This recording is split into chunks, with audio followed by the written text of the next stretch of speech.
value stuff like that. I mean, besides the jewelry, it is, you look for quality in the way stuff's made. I mean, everything today is made to be replaced. I mean, it used to be you buy a TV. La vie de Corey Harrison n'a pas toujours été marquée par de grandes affaires. Sa chute choquante a tout changé dès son plus jeune âge. Il semblait destiné à diriger le prêteur sur gage familial. Il a appris les ficelles du métier de son père et de son grand-père. Des millions de personnes l'ont regardé dans Pawn Stars, croyant qu'il avait tout pour réussir. Mais ce qu'ils n'ont pas vu, c'est le chaos qui régnait en coulisses. Qu'est-il vraiment arrivé à l'homme que les fans considéraient autrefois comme l'avenir du magasin? Ne manquez pas cet épisode, car la vérité est si choquante. C'est la véritable raison pour laquelle l'émission de télévision a cessé d'être diffusée. La boutique de prêt sur gage qui a failli ne pas exister. L'histoire de la boutique de prêt sur gage d'or et d'argent remonte à bien longtemps, bien avant que la télé-réalité n'en fasse une destination touristique. Tout a commencé lorsque le grand-père de Corey, surnommé le vieil homme, a ouvert une petite boutique d'occasion au début des années 1980. Il n'avait aucune idée que sa petite boutique sur Las Vegas Boulevard allait devenir un phénomène mondial. Rick Harrison, le père de Corey, s'est mis au travail jour et nuit, jonglant entre l'entreprise familiale et la reprise de possession de voitures pour que tout continue à fonctionner. Mais la vie à Las Vegas est tout sauf prévisible. Juste au moment où les Harrison pensaient avoir trouvé leur équilibre, un obstacle commercial soudain les a obligés à déménager. Avant d'approfondir ce sujet, il est clair que les difficultés des Harrison étaient bien plus importantes que ce que l'on pensait, et que ce qui s'est passé ensuite allait ébranler les fondations mêmes de leur entreprise et de leur famille. Une fois que j'ai lu cette loi, j'ai compris que ça devait être proche de ça maintenant pour la ville proprement dite là-bas. J'ai donc commencé à appeler le statisticien de la ville une fois par semaine. La plupart des gens ne se rendent pas compte à quel point il était difficile pour eux d'obtenir leur licence de prêteur sur gage. Grâce à une vieille loi municipale datant des années 50, il était presque impossible de faire approuver un nouveau prêteur sur gage. La seule façon d'obtenir une licence était d'attendre que la population de la ville atteigne un certain nombre. Rick Harrison n'a pas cessé d'appeler les responsables de la ville chaque semaine en attendant que le nombre magique soit atteint. Cela s'est finalement produit en 1949 et le prêteur sur gage d'or et d'argent a officiellement ouvert ses portes. Ce qui a commencé comme une petite entreprise en difficulté s'est rapidement transformé en un succès financier, avec des millions de prêts et des centaines de milliers de revenus d'intérêt annuels. Et avec l'argent est venue la célébrité, mais non sans son lot de problèmes. La télé-réalité a tout changé pour les Harrison au milieu des années 2000. La boutique était déjà connue des collectionneurs, mais c'est une émission de télévision qui l'a propulsée dans la stratosphère. Rick a passé des années à essayer de faire diffuser une émission sur leur boutique, essuyant rejet après rejet finalement. En 2009, History Channel a tenté sa chance et Pawn Stars est né.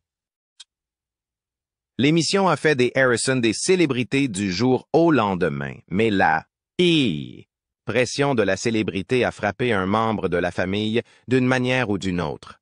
Personne ne l'avait vu venir. Alors que les caméras le montraient en train de conclure des affaires et de raconter des blagues, sa vraie vie était bien plus compliquée.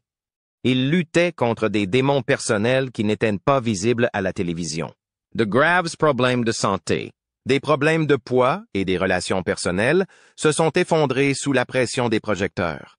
Le prêteur sur gage n'était pas seulement une entreprise, c'était toute sa vie et porter le poids d'un héritage familial n'était pas facile. La célébrité et la fortune m'ont apporté de nombreux avantages lorsque j'ai commencé à travailler de nuit. Je n'avais pas beaucoup d'expérience ici. Et étant le jeune de 18 ans typique, je pensais tout savoir. La nouvelle s'est vite répandue en ville, car j'ai acheté 6 fausses Rolex, mais elles étaient aussi accompagnées d'attentes, de stress et d'un examen minutieux du public. Alors qu'il luttait pour suivre le rythme, des fissures ont commencé à apparaître et tout ne pouvait pas être caché en coulisses. Son poids a été l'une des premières batailles qu'il a menées. Ayant grandi dans une famille qui passait la plupart de son temps au travail, il avait des habitudes alimentaires malsaines et ne se souciait guère de sa santé. Mais lorsque son poids a atteint des niveaux dangereux, il a pris la difficile décision de subir une chirurgie bariatrique. Perdre plus de 45 kilos a complètement changé sa vie. Mais le chemin n'a pas été facile. Bien qu'il ait eu l'air en meilleure santé à l'extérieur, les luttes internes ont continué. La perte de poids n'était pas une solution magique au stress, à la pression ou aux difficultés personnelles liées au fait d'être une star de la télévision. Puis il y a eu ses hauts et ses bas financiers. Être une star de la télé-réalité signifie que l'argent arrive vite, mais il disparaît tout aussi vite. Le prêteur sur gage a fait des millions, mais vivre à Las Vegas, entouré de flambeurs et de tentations coûteuses, signifiait que les problèmes financiers n'étaient pas loin. Les décisions commerciales, les investissements personnels et même les amitiés ont joué un rôle dans la lutte constante entre le succès et la stabilité. Il n'essayait pas seulement de suivre le rythme de l'entreprise familiale, il essayait de prouver qu'il pouvait assumer cette responsabilité même lorsque les chances étaient contre lui. Et n'oublions pas les relations personnelles qui ont été mises à mal. La célébrité est difficile pour les mariages et le sien n'a pas fait exception. Les pressions de la vie télévisuelle, les exigences professionnelles et les difficultés personnelles ont créé des fissures impossibles à ignorer. Le divorce et les problèmes relationnels qui ont suivi ont montré clairement que le fait d'être sous les feux de la rampe ne se résumait pas à faire des affaires sur des objets de collection rares. Il s'agissait de naviguer dans un monde où chaque erreur était amplifiée. Malgré tout, il a continué. Il a refusé de laisser le poids du passé le faire sombrer. Le prêteur sur gage est resté au centre de sa vie, mais il a trouvé des moyens de prendre son avenir en main. Que ce soit en faisant de meilleurs choix commerciaux, en se concentrant sur sa santé ou simplement en apprenant de ses erreurs. Il a prouvé que même les batailles les plus difficiles pouvaient être menées en un seul. Mais que lui réserve l'avenir maintenant? Alors que la gestion du magasin de prêt sur gage était déjà assez difficile, quelque chose d'inattendu s'est produit. L'affaire s'est transformée en une émission de télévision qui a connu un grand succès, mais a également posé des problèmes encore plus importants. L'émission a changé une famille à jamais. En 2008, personne n'aurait pu imaginer qu'un simple prêteur sur gage de Las Vegas allait devenir l'une des plus grandes émissions de télé-réalité de tous les temps. Mais lorsque Brent Montgomery et Colby Gaines ont eu l'idée de filmer l'intérieur, ils ont su qu'ils avaient quelque chose de spécial. Rick Harrison, qui a toujours été un homme d'affaires, a sauté sur l'occasion. Même si HBO voulait un style complètement différent, une série de confessions brutes en fin de soirée. Cette idée n'a jamais abouti. Mais c'est une vidéo YouTube en 2009 qui a vraiment tout déclenché. Un clip le montrant aux prises avec des clients déchaînés a attiré l'attention de Nancy Dubuc de la chaîne History Channel, et c'est ainsi que Pawn Stars est né avec quelques ajustements au format. Comme faire appel à des experts et s'assurer que la personnalité du personnel se démarque. L'émission est rapidement devenue un succès, initialement appelée Pawning History. Le titre a été changé pour quelque chose de plus accrocheur, et le reste est devenu de l'art télévisé. Rick, son père Richard, son grand-père Harrison, son fils Corey, Big Hoss et son ami d'enfance Austin Chumley Russell sont devenus des noms connus de tous. En 2010, l'émission enregistrait des audiences massives, et Rick a même été nommé prêteur sur gage de l'année. L'année suivante, c'était l'émission la plus regardée sur la chaîne History Channel, battue seulement par le chaos de Jersey Shore, soyons réalistes. Ce n'était pas juste une émission sur l'achat et la vente d'antiquités. Tu t'assois là et tu me dis tout ça, alors que je suis censé aimer prendre les choses en main. Mais à chaque fois que je prends une décision, tu as quelque chose à dire. Eh bien, oui, nous devons prendre une décision stupide. Ouais, non? Non. Quel est le vrai problème? Mec? C'était une mine d'or pour les drames, les querelles familiales, les désaccords commerciaux et la bataille sans fin entre les méthodes de gestion de la vieille école et celle de la nouvelle école qui ont maintenu les téléspectateurs rivés à leurs écrans. Celui qui devait être l'héritier de l'Empire était toujours en conflit avec son père sur la façon dont les choses devaient être faites. Il voulait moderniser la boutique, prendre des risques et étendre sa portée, tandis que Rick, l'homme d'affaires prudent, n'approuvait pas toujours, et bien sûr, Chumlee était là pour apporter une touche d'humour. Il faisait de mauvaises affaires et réussissait quand même à garder son emploi. Mais au-delà des paillettes de la télé-réalité, des problèmes se préparaient. La célébrité et l'argent attiraient l'attention. Et avec l'attention venaient les scandales. L'homme d'affaires autrefois prometteur a eu sa part de moments fous. En 2014, les choses ont pris une tournure inattendue quand lui et ses copains motards sont arrivés à Jefferson City pour ce qui était censé être un simple arrêt dans un bar local. Ce qui avait commencé comme une nuit de plaisir inoffensif s'est transformé en un désastre légendaire. Il faisait déjà la fête depuis plusieurs jours et avait poussé les choses à l'extrême. Personne n'avait vu lorsqu'il entra dans le bar. Les habitués savaient que les ennuis étaient arrivés. Les boissons coulaient à flot et les verres se vidaient à toute vitesse. Avant que quiconque ne puisse réagir, la situation était devenue incontrôlable, parfois au travail. J'ai besoin d'un peu de motivation. J'ai donc ce crâne humain et Tanya Harvey. Une photo de ta mère aurait suffi. Il n'était pas seulement bruyant, c'était un désastre ambulant. L'État du Missouri m'a montré qu'il en avait plus que prévu quand il a commencé à s'exhiber en public, choquant les clients à droite et à gauche. Le chaos ne s'est pas arrêté là. La sécurité a été appelée. Des disputes éclatèrent, et soudain, la nuit se transforma en un véritable fiasco. Nouvelle de ces frasques se répandit comme une traînée de poudre, et le lendemain matin, les gros titres étaient partout. Ce n'était pas la première fois qu'il faisait. La une des journaux pour de mauvaises raisons. La célébrité lui avait tout donné. L'argent, la reconnaissance et la possibilité d'hériter d'une entreprise prospère. Mais cela lui a également donné un sentiment d'invincibilité qui l'a conduit à prendre des décisions imprudentes. Son amour pour la fête, les motos rapides et les comportements à risque a commencé à éclipser son rôle au mont-de-piété. Les fans qui admiraient autrefois ses compétences en affaires le considéraient désormais comme un handicap. Rick s'est toujours concentré sur la protection de l'entreprise et a dû prendre des décisions difficiles concernant l'avenir de son fils. Pendant ce temps, l'émission continuait de tourner. Pawn Stars était toujours une machine à faire de l'argent, générant des millions de revenus publicitaires, des opportunités de merchandising et de spin-off. Mais dans les coulisses, des fissures se formaient. Chumlee, un autre favori des fans, n'était pas non plus à l'abri de la controverse. Ses démêlés avec la justice faisaient la une des journaux. Des questions se posaient sur la part de réalité dans l'émission et sur la part soigneusement éditée pour cacher le véritable drame. Les fans continuaient à regarder, mais ceux qui étaient attentifs pouvaient voir que l'âge d'or de Pawn Stars ne durerait peut-être pas éternellement. Les caméras les ont rendus célèbres, mais dans les coulisses, la célébrité a causé des problèmes dans la famille, les amitiés et l'entreprise, lorsque celle-ci est devenue une marque comme au fil des ans. Le magasin est devenu plus une attraction touristique qu'un véritable prêteur sur gage.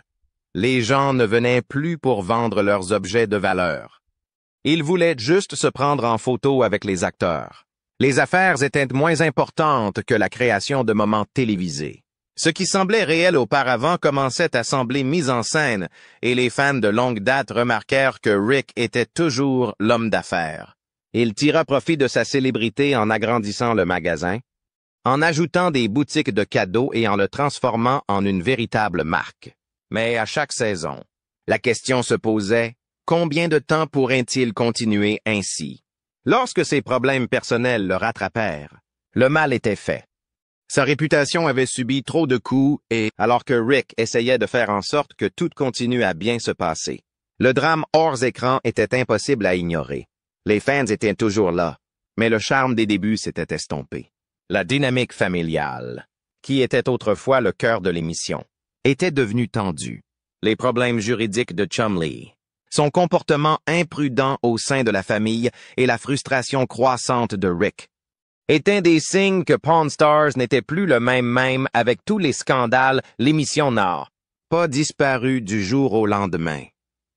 La marque était trop grande, l'argent trop bon et le public trop fidèle. Mais les fissures dans les fondations étaient indéniables. Celui qui était autrefois sur le point de prendre la relève avait perdu son emprise sur L'Empire Les Pitreries de Chumley faisait de plus les gros titres que ses blagues à l'écran, et Rick l'homme qui avait tout. Construit devait faire face à la réalité que rien ne dure éternellement. Si vous pensiez que c'était embarrassant, détrompez-vous. Car Corey Harrison ne s'est pas arrêté là. Non. Il a poussé les choses à un tout autre niveau de chaos. Il a transformé ce qui aurait dû être une soirée ordinaire au bar en quelque chose tout droit sorti d'une mauvaise comédie. Faire tomber son pantalon était déjà assez mauvais, mais il a encore aggravé les choses en se soulageant sur un tabouret de bar, comme si c'était une sorte d'exploit. Comme si ce n'était pas déjà un désastre. Un pauvre membre du personnel a dû nettoyer son désordre avec rien d'autre qu'une serviette. Et pourtant, la nuit était loin d'être terminée. Juste au moment où vous pensiez que ça ne pouvait pas être pire, il posait encore dans son état d'exposition pour des photos avec des fans. Comme si cela ne suffisait pas, il attrapa un tabouret de bar et le lança à travers la pièce. Il s'assura que sa soirée se terminerait par son expulsion définitive du bar. Lorsque l'histoire fut rendue publique, les propriétaires du bar ne furent pas les seuls à être furieux. Les réseaux sociaux explosèrent de réactions négatives, heureusement. Aucun des Playboys ne valait d'argent. La plupart d'entre eux étaient en très mauvais état et il n'y avait pas de prix à gagner. Toutes les bonnes pièces s'en chargeront. Merci d'être venus, et le flot de commentaires négatifs était incessant face à d'immenses critiques. Il n'avait d'autre choix que de s'excuser publiquement en admettant que ce n'était pas son meilleur. Moment en ce sens qu'il regrettait profondément ses actions.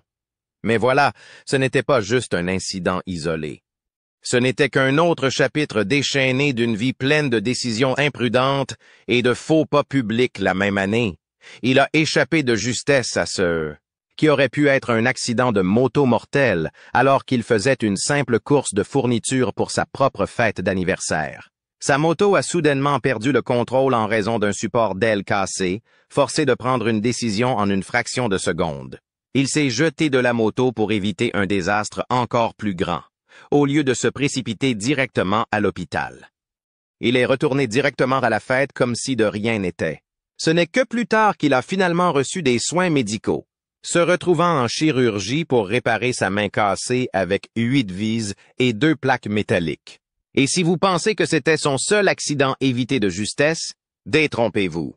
Ces problèmes n'existaient pas seulement en dehors de la famille. Il n'avait aucun problème à semer le trouble à la maison aussi. Bien qu'il travaillât sous les ordres de son père Rick Harrison et de son grand-père au magasin de prêt sur gage familial, il décida qu'il ne se contenterait pas d'être un simple employé. Il voulait une plus grande part de l'entreprise, et il n'avait pas peur de la réclamer à l'époque. Il a lancé un ultimatum à son père et à son grand-père. Soit il obtenait une part de la propriété, soit il était viré. Son audace a même été immortalisée dans la saison 7 de l'émission, lorsqu'il a posé ses conditions et exigé une participation de 10% dans l'entreprise. La tension était palpable. Mais il n'a pas obtenu tout ce qu'il voulait. Au lieu des 10% qu'il demandait, il s'est contenté d'un partenariat à 5% et d'une promesse d'une plus grande participation à l'avenir. Bien qu'il n'ait pas obtenu exactement ce qu'il demandait, l'accord était quand même gagnant. Sa valeur nette a grimpé à plusieurs millions de dollars, preuve qu'un petit drame familial peut parfois être rentable. Mais même après avoir obtenu sa place dans l'entreprise, il a continué à faire la une des journaux pour toutes les mauvaises raisons. Car de plus en plus de gens visitaient le magasin juste pour voir les stars. Ses problèmes personnels ont commencé à s'aggraver, montrant que certaines erreurs ne disparaissent pas d'elles-mêmes lorsque les problèmes personnels font la une des journaux. Avance rapide jusqu'en 2021 et il se retrouve dans un autre pétrin. Cette fois, il s'agissait d'un camping-car qu'il avait loué pour ce qui était censé être une simple escapade dans le désert californien. Cela semble inoffensif, n'est-ce pas? Eh bien, pas exactement. Les choses ont mal tourné lorsqu'il n'a pas rendu le camping-car à temps. Et lorsqu'il est finalement revenu, il était dans un état qui a laissé le propriétaire absolument choqué. Le véhicule n'était pas seulement en retard, il était complètement détruit. Les dommages étaient plus que quelques petites égratignures ici et là. L'auvent du VR avait été arraché. L'intérieur ressemblait à un tas d'ordures et ça, pour rendre les choses encore plus étranges, Il y avait des œufs éparpillés partout. Le propriétaire a estimé que les réparations coûteraient plus de 30 000 $. Et pour aggraver les choses, il a dû annuler 10 réservations parce que le véhicule était complètement inutilisable. Il a dû annuler 10 réservations car le véhicule était complètement inutilisable au lieu d'assumer ses responsabilités. Corey aurait refusé de payer les dommages, obligeant le propriétaire à faire appel aux autorités comme si ses problèmes personnels et financiers ne suffisaient pas à la vie amoureuse de Corey a été tout aussi chaotique que celle de son père. Il n'a pas vraiment eu de chance en matière de relations amoureuses. Son premier mariage avec Charlene, son amour de lycée, semblait prometteur au début. Ils se sont mariés en 2009, mais en 2015, les choses se sont détériorées. Bien qu'aucune raison officielle n'ait été donnée pour la séparation. Beaucoup pensent que l'emploi du temps chargé de Corey et son amour des fêtes ont joué un rôle majeur dans la chute de leur mariage. Mais juste au moment où il semblait prêt à passer à autre chose. Il a donné une nouvelle chance au mariage en 2017.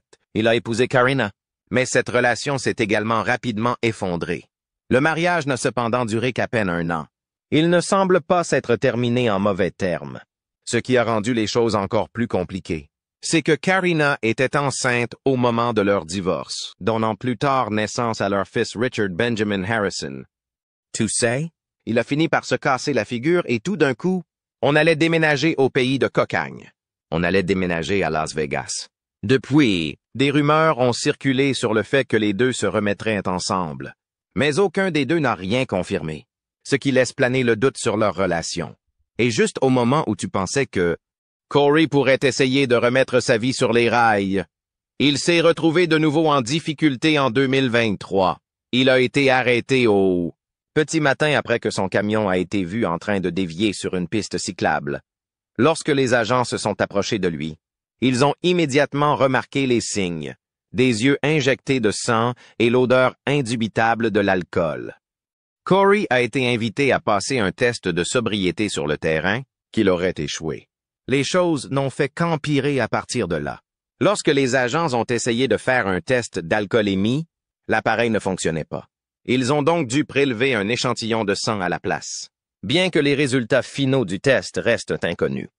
Le mal était déjà fait. Corey a été arrêté et mis en examen pour conduite en état d'ivresse, ce qui a encore terni sa réputation déjà entachée. Bien qu'il ait connu de nombreux hauts et bas au fil des ans, il y a 2 moments dans sa vie qui l'ont marqué à jamais 2 pertes qu'il ne pourra jamais oublier en l'année 2018. La famille Harrison a subi un coup dévastateur lorsque le patriarche bien-aimé de l'émission, Richard Benjamin Harrison, est décédé à l'âge de 77 ans, connu sous le nom du vieil homme sur Pawn Stars. Son décès a été un moment déchirant, non seulement pour sa famille, mais aussi pour les fans de l'émission. La perte a été immense, mais malheureusement pour Corey, la tragédie ne s'est pas arrêtée là. La perte la plus douloureuse de toutes est survenue lorsque son frère Adam Harrison est décédé, bien qu'Adam n'ait jamais participé à l'émission. Il avait toujours été proche de la famille. Des rapports ont confirmé plus tard qu'Adam était mort d'une overdose à l'âge de 39 ans, une autre victime de la crise des opioïdes en cours. Corey a partagé un hommage sincère à son frère en publiant une vieille photo d'enfance des deux ensemble, un rappel du lien qu'ils partageaient malgré toute la gloire, l'argent et le succès. Il est clair que la vie de Corey Harrison a été toute sauf facile, des bagarres de bar et des décisions imprudentes aux drames professionnels et aux pertes personnelles. Son histoire nous rappelle constamment que, peu importe ce que l'on semble avoir, personne n'est à l'abri des difficultés de la vie. En regardant son parcours, on ne peut s'empêcher de se demander ce que l'avenir réserve à Corey Harrison. La vie de Corey Harrison a-t-elle pris un tournant à cause de ses propres choix? Ou s'est-il passé